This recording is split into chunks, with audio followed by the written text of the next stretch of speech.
One day at work and maybe here, but I hope you did your networking and it was beneficial for all of you. And straight to the point, we'll be talking about Flutter and Headless CMSs.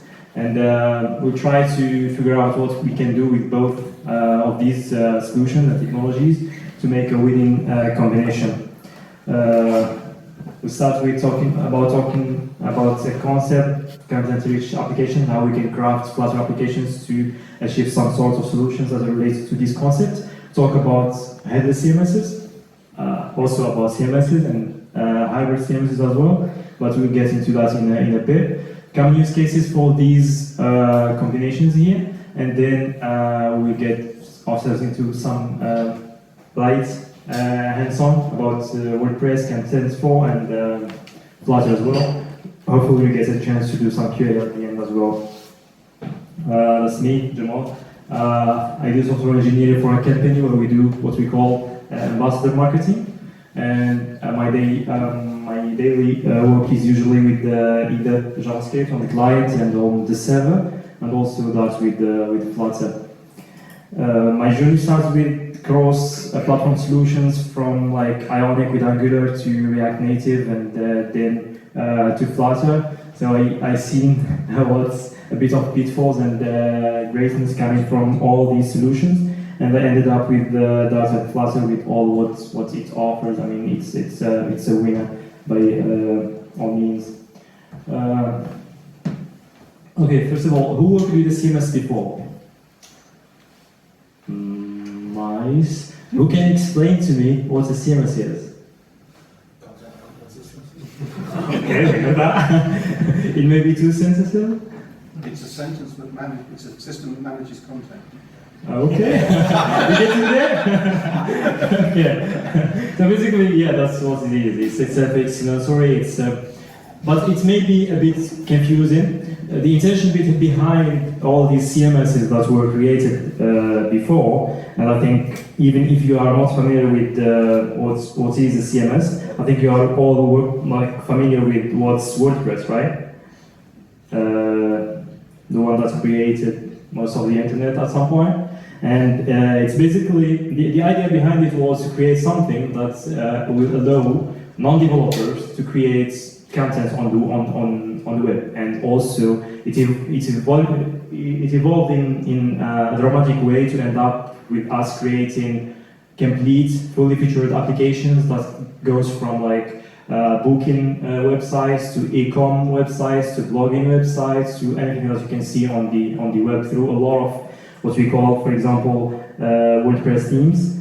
And that's what you would need to have like a template, and that's basically UI. So a developer basically, or anyone who wants a web app at that point, he would go here and maybe look for e-com, look for blogging, look for anything, and you will see a template that he can start his website coming from these like kind of templates. But that's not all. So you would need this to have like this UI and all. You can preview all of these, and you can buy some that are really good. And I think some maybe I don't know. Some of you may did some freelance working on these small gigs where you customize just a theme or something like that, and that's how it started.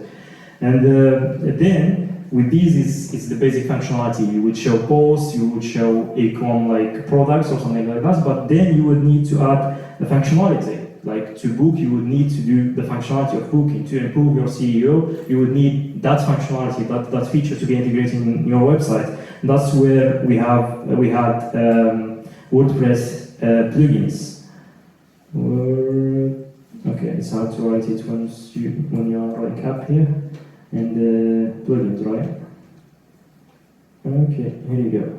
So if you look for WordPress plugins, and let's avoid the marketing stuff, you would find here like all sorts of functionality that you can think of. I mean, it goes from just adding like a form where you will receive bookings for something to having like a fully featured e-com platform where you will sell products and have comments, all sorts of functionality that you can think of that can be on a web app. And with these two, and also like you would need developers to do some more like advanced things and to customize these themes, to customize these plugins, create them from scratch and so on. And that's how we end up with like a huge amount of applications delivering all sorts of features, and it's still a thing. It's not like something that is dead or something. There's a lot of big websites and a lot of websites across the world who are still basically built on top of WordPress and all the other CMSs out there. Do you know any? Other than WordPress? Content. I mean, you're cheating. No, I actually do know that.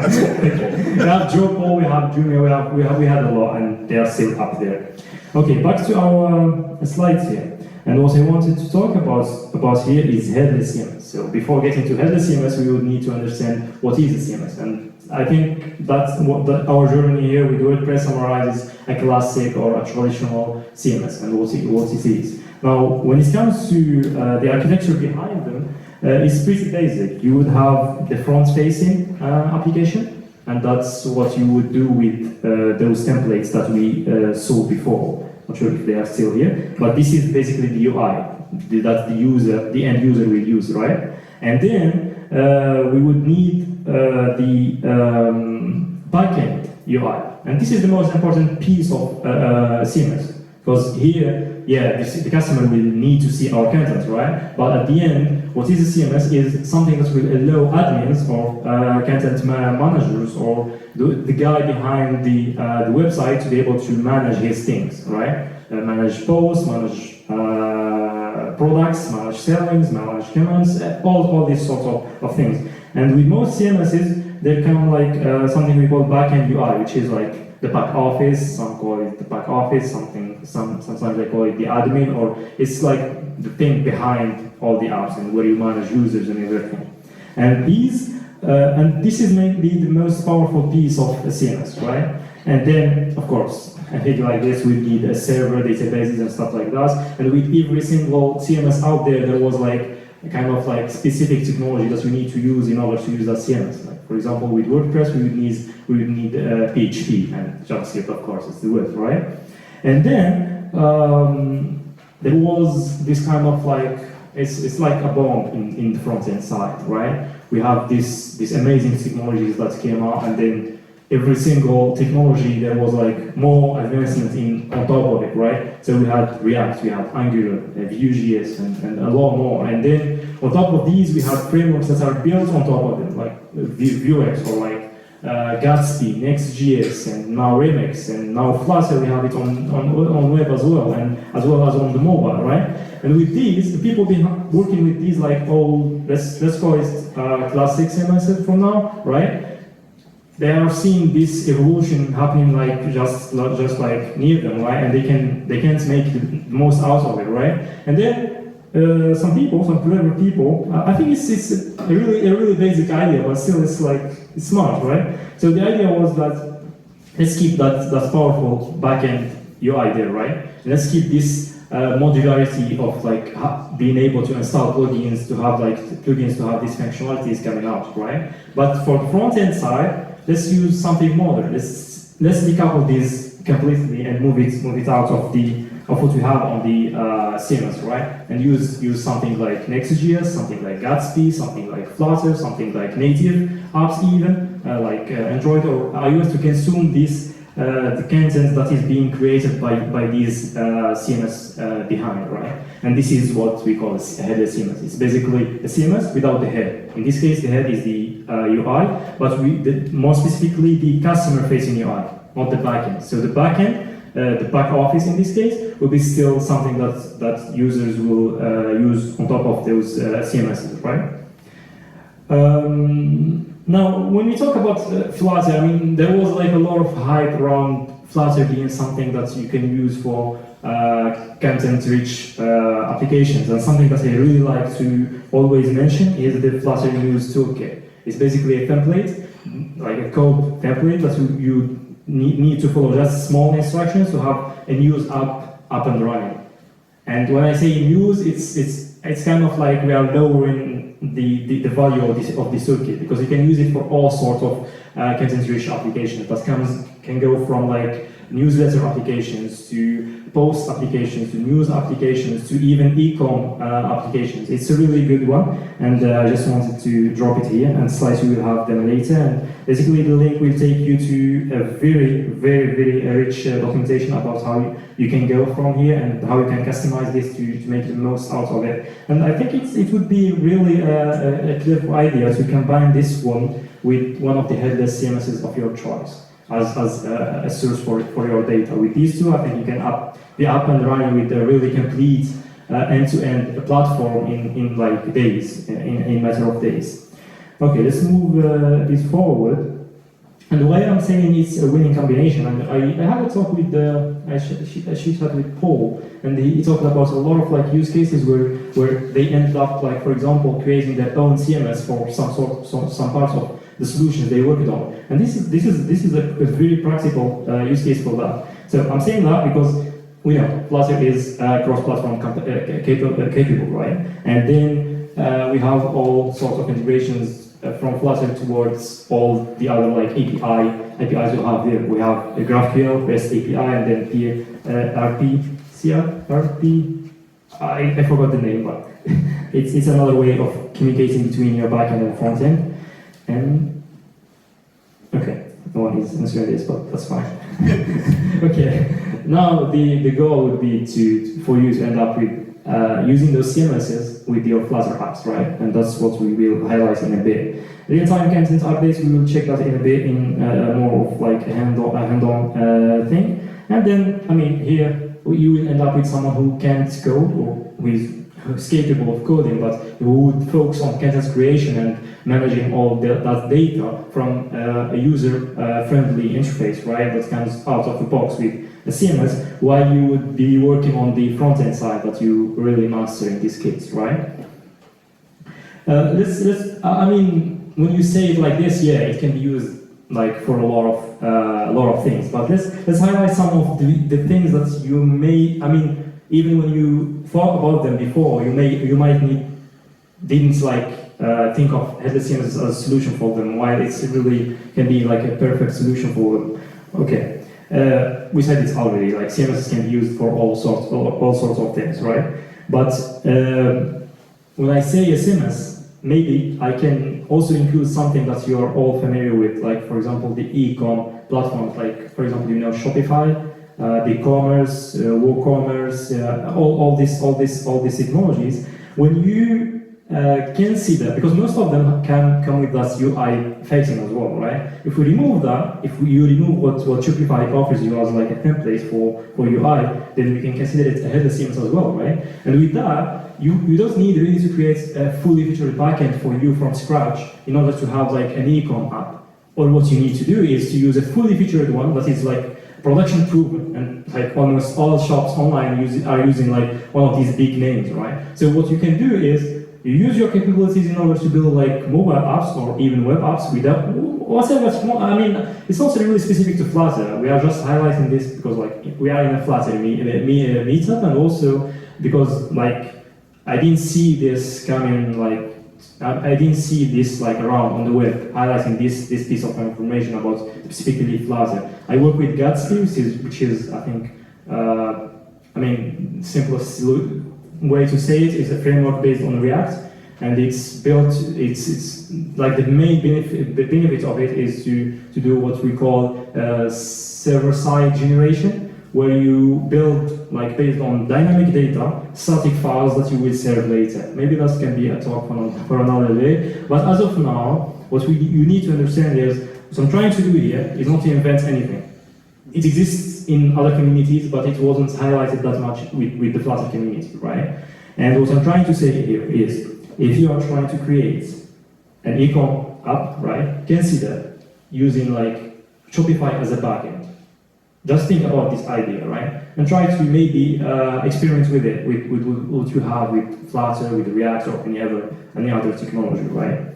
And it can be, as we saw in the diagram before, like from Shopify straight to your mobile app, or it can be like what I said here is some of like the technical ways to include this, right? So first of all, you can add a mobile app to an existing web app, right?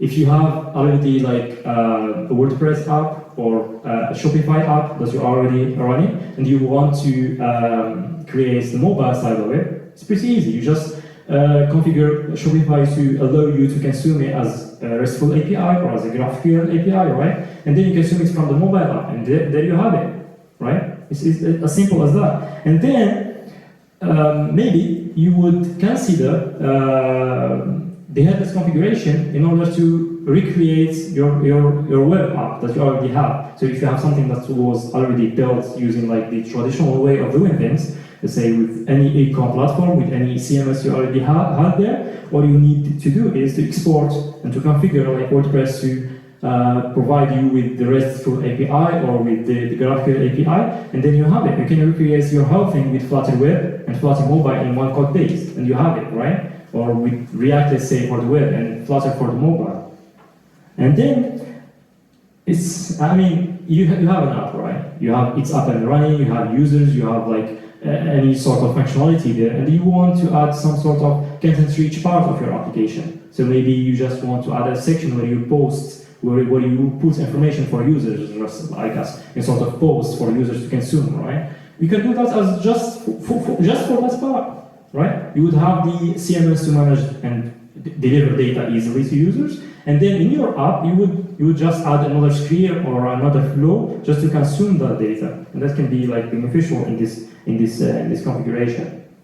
Okay, I wanted to do the hands-on, and they are lazy way. I will not code anything. I will just show you what's on here, because I don't think I would keep you here for that long. But what I wanted to show here is the two configurations. The first one is WordPress, and it's a traditional one, but we will use it as a headless, and they call it hybrid headless CMS, where it's like it can be delivering both configurations. So you can still have your let's say WordPress up and running, right? And then you just create a new mobile app and you use the same data that is managed by that WordPress configuration. Second configuration is let's say a first-class headless CMS. In this case, it's contentful. I wanted to show you something just before I move on. Sorry.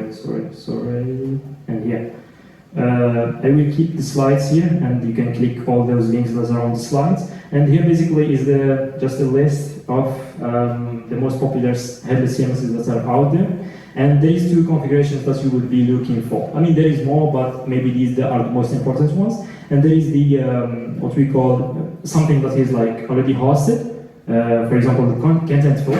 It's already there. You just like create an account, it creates your data, model it. We will see that in a bit, and then you consume it in the app. There is nothing that you would manage from a server perspective, right? But sometimes, I mean, there is use cases where you want your data on a promise on your servers, right? Your database is on your servers, and then maybe you would use that.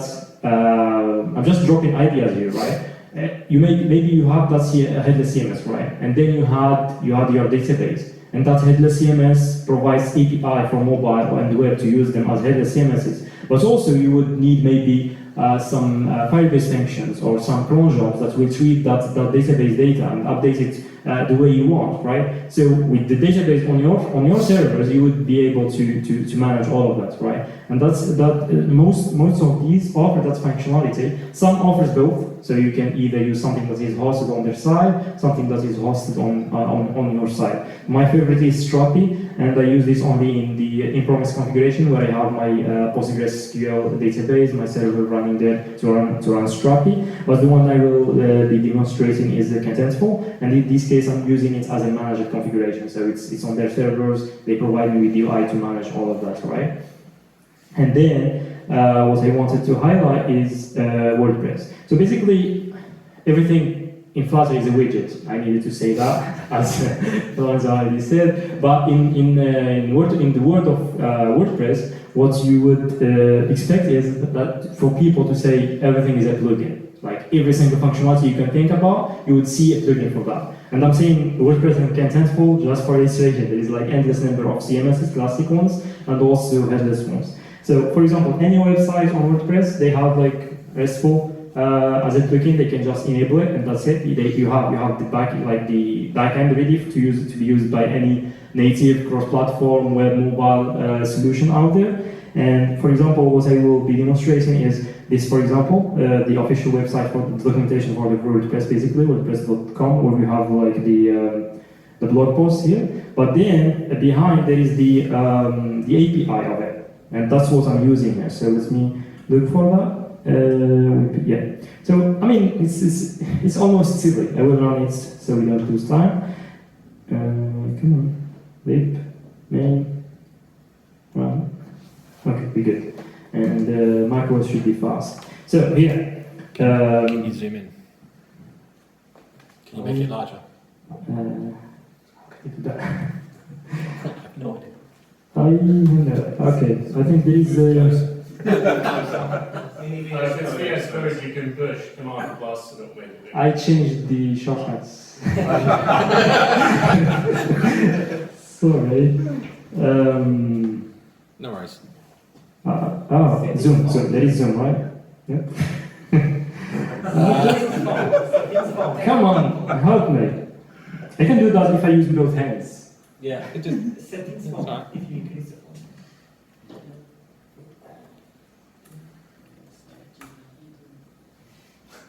Text it.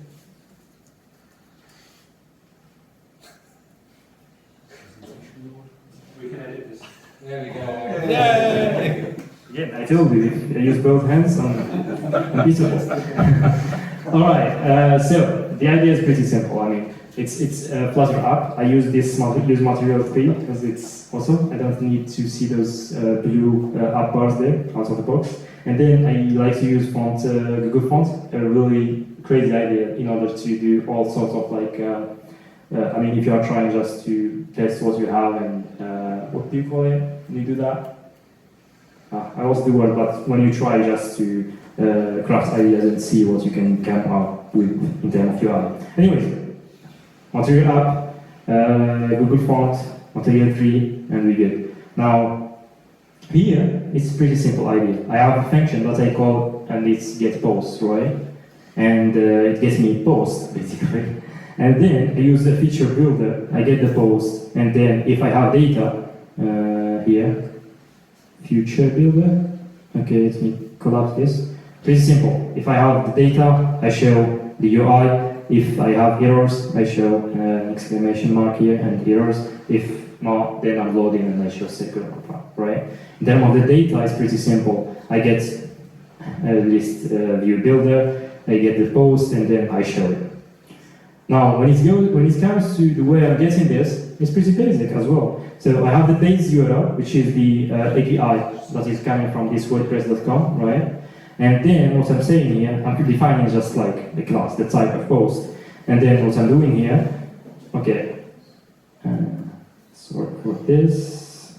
I don't like to see those lines. So what I'm doing is I'm getting the posts, and then I'm getting like 10. I should use the limit here. Sorry for that. I didn't know why I did change this. But anyways, and then there is these selectors. What's cool about all these CMSs, and whether it's the classic one coming from like WordPress or any other, and all the other ones, like for example, Contentful, like the selection API and the way you are querying the data is very powerful. I mean, with Strapi, for example, you have all sorts of like filters, all sorts of, I mean, all the combination you can think of in order to list the data, to limit, to sort it, to all the classic things that you can think of. Of course, if you want something more custom, you can do that. But what comes out of the box of all these APIs is really very awesome. For example, here it's almost like I'm doing GraphQL here. I'm selecting like this, all what I need, and then I get it based on that.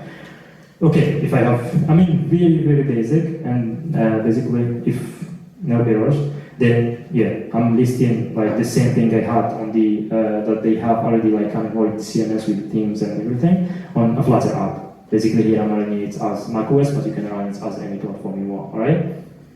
It's basically as simple as that. And then I added the click to go to the real post on the web page. I mean, the possibilities are endless as long as you using it the right way, right? All right. So this is basically what I wanted to show with the classic CMS. Now let's go to a more modern one, let's say. I don't like to say that, but let's still say that. Basically same thing in terms of what we... okay. Both hands.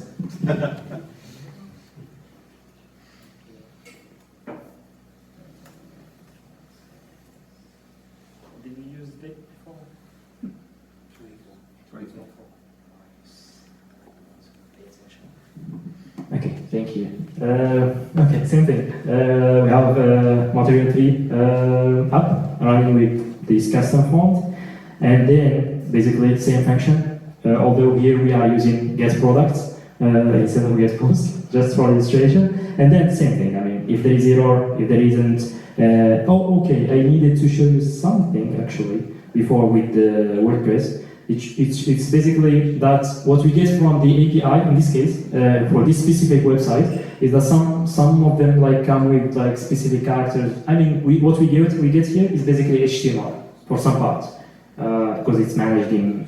I mean, the plugins that they are using allow them to do that. So for that, in order to show the title and the description that you saw here, I needed to embed them as HTML. And that's why there is this HTML thing. For the contentful, I mean, it's more, let's say, customizable from just simple things that you can do on their website. And basically, the same function that we did here is just that I'm using something more cool, grid view here, and then I'm changing the theme background based on the index here. And the rest is pretty simple. The text, I'm using the theme, the description, and I'm using the theme. Now, when it comes to the function that we use here, I just used GraphQL just to illustrate that both offers both combination, and this is how I would use it in both cases, right? You can use RESTful with both of them. You can use GraphQL with both of them. And this is not the most elegant way to use GraphQL in this case, but still, this is for illustration. Same thing, we have the type product, right? And then we're creating just a GraphQL client. These are like coming from the dashboard I have. If you use this code, it will be part of also of the slides. Please change this code because I will disable this basically. So change. All you need to do is to change this one, the space, and you change this one. I will show you in a bit where you will find them, right? And then you have this up and running on your site to experiment with it. I have these queries and I didn't build them. You can use also contentful to create these queries in order to get what you exactly want, right? And then this is the query. I run it, I get the data, and that's it, right? Let's run this as one as well. And meanwhile, let me show you contentful. And again, I swear, I mean, almost all of them, all of these headless CMSs you saw on the list that you can check later from the slides, provides basically the same UI, basically the same functionality, and almost exactly the same way to create models, to link like between tables, let's say, create a relationship between a post, between the author, the order of them. All of these functionalities is almost identical. So you would just need to experiment and see which one you like the most. Okay, I created both these applications this morning, and basically it's the same thing. These are coming from contentful, and I will show you in a bit. We can even modify the data to see it coming out. But basically, that's happening. I'm just listing the products that I have on this specific data source. So let's check what we have on contentful. You have a documentation where you can check it out, right? But let me go into what I have here, and let's go to the. So basically, with all these headless CMSs, what you will get is a part where you will create the models for your data. So basically, it's tables. If we're talking about databases. So for example, I'm creating a type that is lending. I'm creating a type that is product, right? And then maybe I'm linking the product to lending, right? For example, if I go to lending, I will create the fields, and the fields is just like if you are on the database management tool, where you can create any field. Let's check, for example, here. We have the type of it, and then if I add a new field, I would need to pick from these types, and that can be from JSON, location, data time, rich text, where you can do all those rich text things. You can reference another table or another thing, and then you can have it. For example, what we have here already is the name, the slug, the description, price, featured images, and they all come with really handy tools to manage the media, whether it's video, image, and everything. And then the relationship with other products. So products can have a relationship with other products. But these are just for illustration, right? And then, what I wanted to show you as well is this part, templates. All of them comes with this. So I created the types, then I can go to any of them, and I can create, let's say, a new product. So here, I can just add a new entry. And this is what content manager would do, right? He would go here and he would create a new product. I need to use both my hands. I will not do that this time. But basically, you just create. You have draft, not drafts, and then you would just see the data coming here straight away. What I did here is I used like pretty like a template, like what we saw with Flutter news toolkit, and it's this content will provide me with also a Next.js application. This is fully featured. I can run it here with the dev. I need to use both hands. Sorry.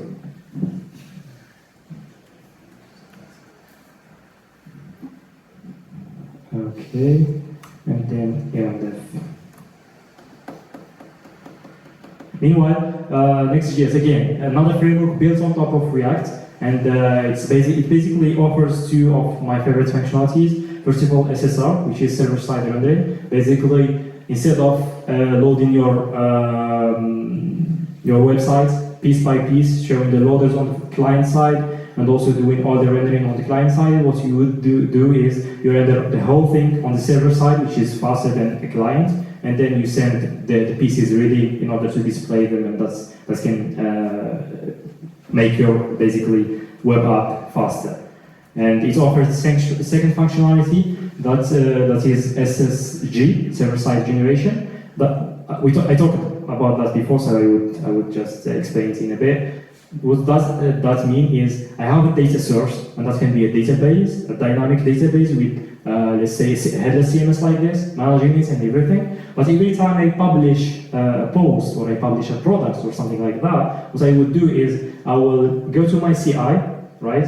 Tell it to rebuild the whole thing, generate static HTML files that would be like the one you see in here, and this would be the only thing that will post to the production server, where the client will go and grab their data, right? And with that, I mean, there is a huge security gain because it's pure static files, right? There is no database for customers to face, and that's pretty powerful. That comes with Next.js, and my other favorite, which is Gatsby, and it's built straight for that, and it has like massive GraphQL system built underneath it. Anyways, this is what Contentful provide me as a template, and I think it's the same data basically.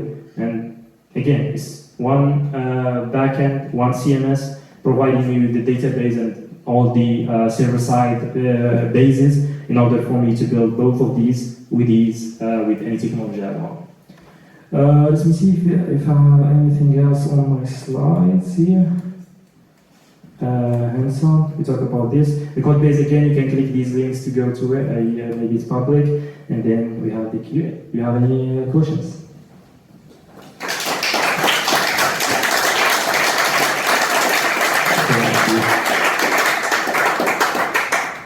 Any questions?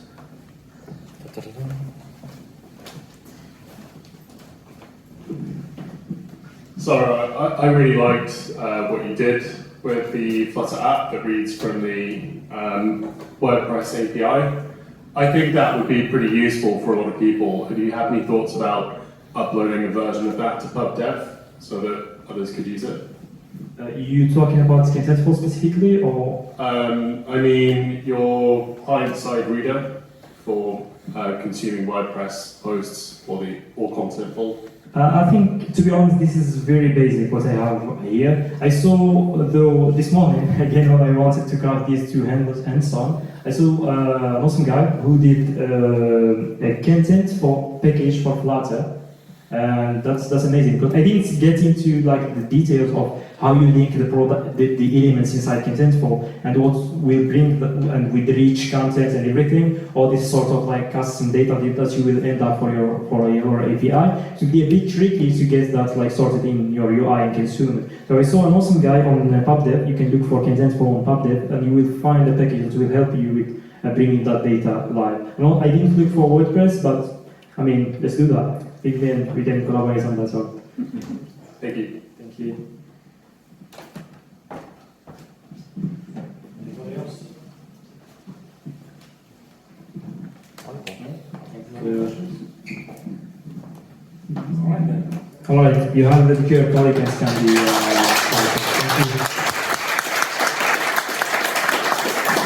All right, thank you very much.